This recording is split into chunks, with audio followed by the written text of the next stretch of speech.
என்னாருடைய சிவனை போற்றி எந்நாட்டவருக்கும் இறைவா போற்றி. அனைவருக்கும் வணக்கம். நாம் இன்னைக்கு 2025ஆம் ஆண்டு மே மாதம் 14ஆம் தேதி மாறக்கூடிய குரு பெயர்ச்சியினுடைய பலன்களை பற்றி தான் பார்க்க போகிறோம்.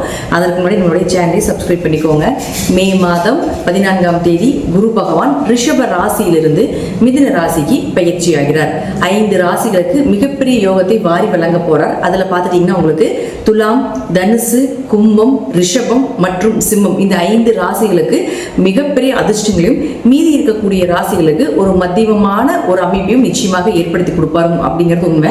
குரு அப்படின்னு சொல்லக்கூடியவர் முழுக்க முழுக்க அவர் ஒரு சுப கிரகம். யாருக்கும் பெரிய அளவுக்கு கெடுதலை செய்வதில்லை. 6ஆம் இடத்துல, 8ஆம் இடத்துல, 12ஆம் இடத்துல மறைந்தாலும் கூட ஒரு பிரச்சனைகளை கொடுத்து பின்பு நன்மைகளை கொடுப்பார் அப்படிங்கறத உண்மையை தவிர, குருவை பொறுத்த வரைக்கும் குரு பயிற்சி ஆகிறாரு அப்படின்னாலே அதீத நன்மைகளை தான் நமக்கு தரப்போகிறார் அப்படிங்கறத நம்ம மனசுல நினைச்சுக்கணும். அடுத்தது பாருங்க, மிதுன ராசிக்கு மட்டும் என்ன பண்ணுவாருன்னா, உங்க ராசிக்குள்ள வரும் பொழுது உங்களுடைய கெட்டது எல்லாத்தையுமே விலக்கி, கெட்ட சேர்க்கைகள், கெட்ட நண்பர்கள், கெட்ட தொடர்புகள் எல்லாத்தையுமே விலக்கி உங்களுக்கு நன்மைகளை மட்டுமே பெற்றுக் கொடுப்பார் அப்படிங்கிறது தான் இந்த குரு பயிற்சியினுடைய முழு பலன் ஆகும். அதே போல குரு ஒரு இடத்துக்கு மாறும் பொழுது அந்த வீட்டினுடைய அந்த கிரக நிலைகள், அது மட்டும் இல்லாம அந்த துறைகள் எல்லாமே புகழடையும், பெயர் வாங்கும். அதே போல அதுல கூடிய திறமைகள் மூலமாக பரிசுகளும் பாராட்டுகளும் கிடைக்கும் அப்படிங்கறத பாத்துக்கலாம். ஜாதகத்துல உங்க ஜாதகம் எப்படி வேணா இருந்துட்டு போகலாம், என்ன தசாபுத்திகள் வேணா நடக்கலாம், என்ன மாதிரி விஷயங்கள் இருந்தாலும் கூட குரு மிதுன ராசிக்கு வரும் பொழுது புதன் சார்ந்த விஷயங்கள் எல்லாமே பிரபலம் அடைவீங்க அப்படிங்கறத உண்மை. அது நான் என்னென்ன துறைகள்னு சொல்றேன், அந்த துறைகள்ல நீங்க இருக்கீங்களா அப்படிங்கறத பாருங்க. அதுல கல்வித்துறை, ஸ்கூல் சம்பந்தப்பட்ட விஷயங்கள், இன்ஸ்டிடியூட் சம்பந்தப்பட்டது, காலேஜ் சம்பந்தப்பட்ட கல்வித்துறைகள் அனைத்துமே பிரபலமாகும். தபால் துறை, தகவல் தொடர்பு துறைகள், சுற்றுலாத்துறை, போக்குவரத்து துறை, கம்ப்யூட்டர் சார்ந்த துறைகள், பினான்ஸ் சம்பந்தப்பட்டது, ஐடி துறை சம்பந்தப்பட்டது, புதிய புதிய கண்டுபிடிப்புகள் சம்பந்தப்பட்டது, ஜோதிடம், ஆன்மீகம் சம்பந்தப்பட்டது, கலைகள் சம்பந்தப்பட்டது, அதிலே கலைகளிலும் முக்கியமானது நகைச்சுவைகள் சம்பந்தப்பட்டது, திருநங்கைகள் சம்பந்தப்பட்டது, இது எல்லா துறையிலும் இருக்கக்கூடியவர்களும் பிரபலம் ஆவாங்க. அதே போல இந்த துறையில் இருக்கக்கூடியவர்களுடைய வீட்லையும் சுப நிகழ்ச்சிகள், திருமணம் சார்ந்த விஷயங்கள், நீங்க என்னெல்லாம் சக்சஸ் பண்ணணும், டிரான்ஸ்பர் ஆகணும், என்ன மாதிரி நீங்க உங்களுக்கு சாதகமான ஒரு நற்பலன்கள் வேண்டும் அப்படின்னு நினைக்கிறீங்களோ அது எல்லாமே நடக்கும். இது குறிப்பிட்டு துலாம், தனுசு, கும்பம், ரிஷபம், சிம்மம் அப்படின்னு இருக்கக்கூடிய ராசிகளாக இருந்தால் இன்னும் நான் சொல்வதை விட மிகுந்த நற்பலன்கள் அப்படிங்கிறது நிச்சயமாக கிடைக்கும் அப்படிங்கிறதுல மாற்றுக்கிறதே கிடையாது. அடுத்தது இது சார்ந்த துறைகள் மட்டும் இல்லாம இந்த ராசியில் இருக்கக்கூடிய உங்க ஜாதகத்தை எடுத்து பார்த்தீங்கன்னாலே தெரியும். உங்க ராசியில நான் சொன்ன 5 கட்டத்திற்குள்ள எந்த கிரகங்கள் இருந்தாலும் அந்த கிரகங்களுக்கு உண்டான வளர்ச்சியும் நிச்சயமாக கிடைக்கும். அது நான் என்னென்ன அப்படிங்கறத நான் சொல்ல போறேன். இப்போ முதல்ல குரு ஒரு இடத்தில் இருந்தால் என்ன பலன்களை கொடுப்பார், அவர்களுடைய பார்வைக்கு என்ன பலன் அப்படிங்கிறதை பார்க்கலாம். அடுத்தது அந்த கிரக நிலைகளுக்கு என்ன பலன் அப்படிங்கிறதை பார்க்கலாம். நாம எல்லாரும் கேட்டதற்கு இணங்க பரிகார வகுப்பு அப்படிங்கறத நம்ம ஒன்று எடுத்துட்டு இருக்கிறோம். அது கீழே டிஸ்கிரிப்ஷன் பாக்ஸ்ல வாட்ஸ்அப் லிங்க் கொடுத்துருக்கிறோம். இது ரொம்ப எளிமையான விஷயங்கள், பொதுவான பரிகாரங்களாக, வழிபாடுகளாக இல்லாம அனைத்துமே கோவில் வழிபாடுகள், நீங்களே செய்து கொள்ளக்கூடிய ஒரு எளிமையான பரிகார வகுப்பு இது. இதுல 60க்கும் மேற்பட்ட நீங்களே தெரிந்து கொண்டு எளிமையாக செய்யக்கூடிய ஒரு விஷயங்களாக இருக்கும். இது ஜோதிடர்களுக்கு உண்டான சூட்சமமான பரிகார வகுப்பு. இதை நான் இப்போ உங்களுக்கு தரப்போற விருப்பம் இருக்கக்கூடியவர்கள் கீழே இருக்கக்கூடிய வாட்ஸ்அப் லிங்க்ல ஜாயின் பண்ணிக்கோங்க. இப்ப நாம ஒவ்வொரு ராசிக்கும் இந்த குரு பயிற்சி மூலமாக என்னென்ன நடக்கும் அப்படிங்கறத நம்ம பார்க்கலாம். ரிஷப ராசிக்கு உண்டான குரு பகவானுடைய பயிற்சி பலன்களை பத்தி பார்க்கலாம். ரிஷப ராசிக்கு குரு பயிற்சி மட்டும் கிடையாதுங்க, சனி பயிற்சி, ராகு கேதுக்கள் பயிற்சி எல்லாமே ரொம்ப சூப்பரா இருக்கக்கூடிய ஒரு வருடம் அப்படிங்கறத நம்ம எடுத்துக்கலாம். இந்த வருடம் பாருங்க, உங்களுடைய ராசிக்கு 2க்கு வர்றார் குரு பகவான். இப்ப ராசிக்குள்ள இருந்தப்ப நல்ல மனிதர்களுடைய தொடர்பு, நல்ல எண்ணங்கள், இதெல்லாமே நிறைய கொடுத்திருப்பாரு. என்னென்ன செய்யணும், அடுத்தது எங்க என்ன பண்ணுனா, என்ன மாதிரி ஒரு ப்ராசஸ் பண்ணுனா உங்களுக்கு வளர்ச்சிகள் கிடைக்கும் அப்படிங்கறது எல்லாமே உங்க ராசிக்குள்ள குரு இருந்தப்போ பண்ணி கொடுத்திருப்பார். இப்போ அவர் அடுத்த இடமாக இருக்கக்கூடிய தனஸ்தானத்துக்கு வரப்போகிறார்.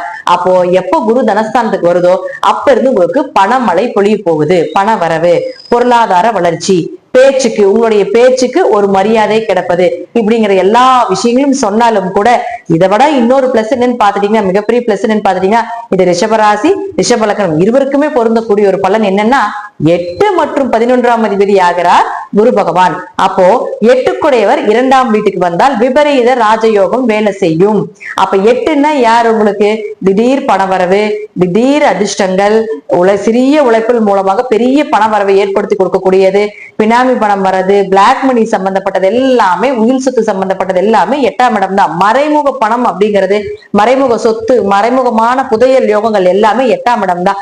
அப்ப அந்த 8ஆம் இடத்து அதிபதி 2ஆம் வீட்டுக்கு வரார். அப்போ ரிஷபராசிக்கு 8 மட்டும் கிடையாது, லாபஸ்தான அதிபதி 11ஆம் அதிபதியுமான குரு பகவான் 2ஆம் வீட்டுக்கு வரும்பொழுது அதீத பண வரவை ஏற்படுத்தி கொடுப்பாரு. பாருங்க, பணம் வர்றதுக்கு ஒரு கட்டங்கள் இருக்கு. அதுல 8, 5, 2, 11 இதெல்லாமே தொடர்பு உண்டு. அப்ப இதுல 3 தொடர்புகள் உண்டு இல்லைங்களா? 8, 11, 2 தொடர்பு வந்தாலே பெரிய பண வரவு அப்படிங்கிறது கிடைத்தே தீரும் அப்படிங்கிறதுல மாற்றம் இல்லை.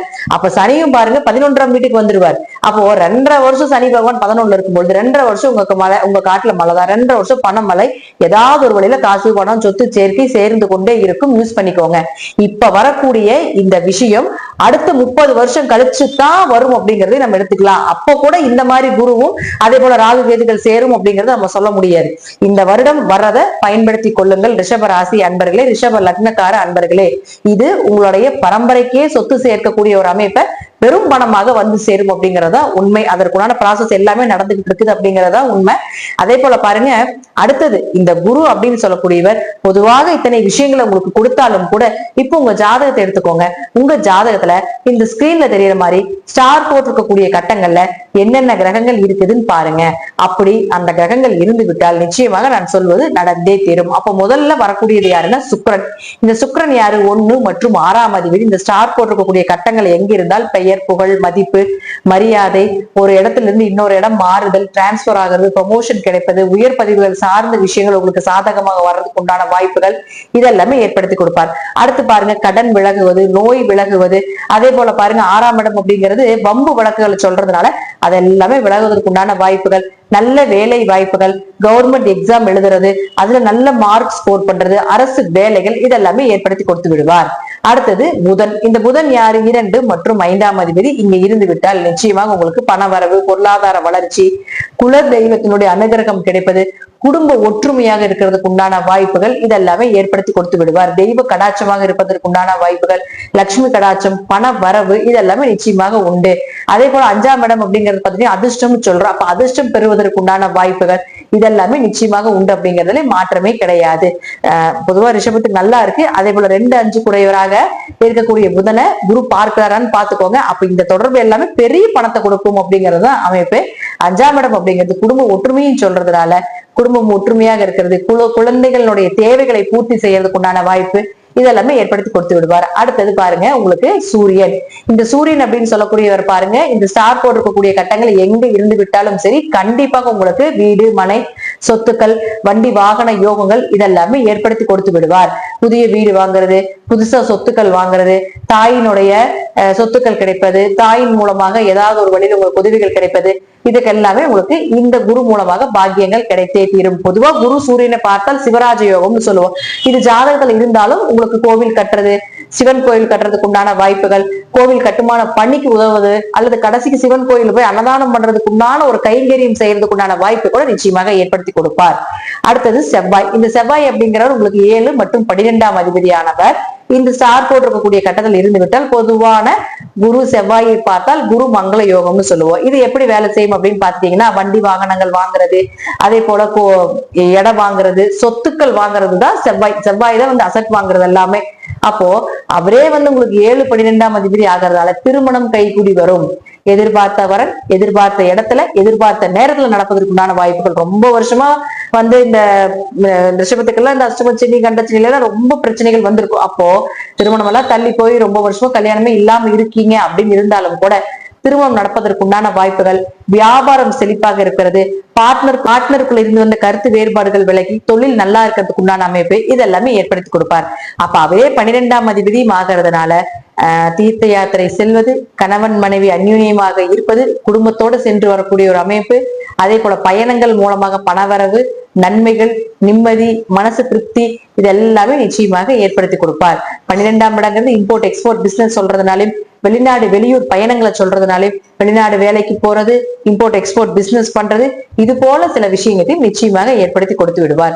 அடுத்தது உங்களுக்கு சனி பகவான். இந்த சனி பகவான் யாரு? உங்களுடைய ராசிக்கு 9 மற்றும் 10ஆம் அதிபதி. இந்த சனியை குரு பார்த்தால் பிரம்மகத்தி தோஷம்னு சொல்லுவோம். அப்ப யாராவது ஒரு ஜாதகத்துல பிரம்மகத்தி தோஷம் இருக்கு அப்படின்னா இந்த காலகட்டங்களை நீங்க செய்யக்கூடிய இந்த வழிபாடுகள் பல மடங்கான வெற்றிகளை கொடுத்தே தீரும். உங்களுடைய தோஷத்தை நிவர்த்தி செய்தே கொடுக்கும் அப்படிங்கிற அமைப்பு உண்டு.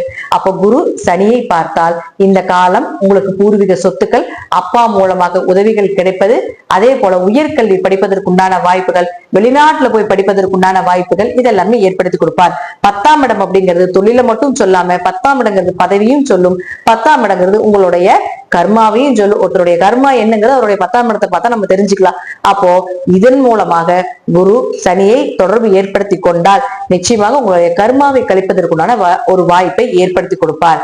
அதே போல பாருங்க, உங்களுக்கு இந்த 10ஆம் இடம் அப்படின்னு சொல்றது தொழில சொல்றதுனால தொழில் வளர்ச்சி, புதிய தொழில் தொடங்குவது, தொழில் ரீதியாக பல நபர்களை சந்திப்பது, இதெல்லாமே ஏற்படுத்தி கொடுப்பார். பதவிங்கிறதுனால ஒரு பதவி அப்படிங்கிறது நிச்சயமா கிடைக்கும் அப்படிங்கிறதுல மாற்றமே இல்லை. ஏதாவது ஒரு பதவிகள் கிடைப்பதற்குண்டான வாய்ப்புகள் இதெல்லாமே இந்த குரு சனியை பார்க்கக்கூடிய காலகட்டங்கள்ல நிச்சயமாக நடந்தே தீரும் அப்படிங்கிற அமைப்பு உண்டு. அதே போல பாருங்க, இது ஜாதகத்துல தசாபுத்தின்னு ஒண்ணு இருக்கு. அந்த தசாபுத்தி படி நீங்க நல்லா இருந்து விட்டால், பொதுவாகவே தசாபுத்தி ஓரளவு இருந்தாலும் கூட இப்ப சனி ராகு கேது எல்லாமே ரொம்ப நல்லா இருக்கிறதுனால நிச்சயமா உங்களுக்கு ஒரு தசாபுத்தியே நல்லா இல்லைனாலும் கூட 60% நல்ல காலம் அப்படிங்கிறது ரிஷபத்துக்கு. தசாபுத்தியும் நல்லா இருந்து விட்டால் 200% மேல நான் சொல்லக்கூடிய கருத்துக்கள் நிச்சயமாக நடந்தே தீரும் அப்படிங்கிறதுலயும் மாற்றமே கிடையாது.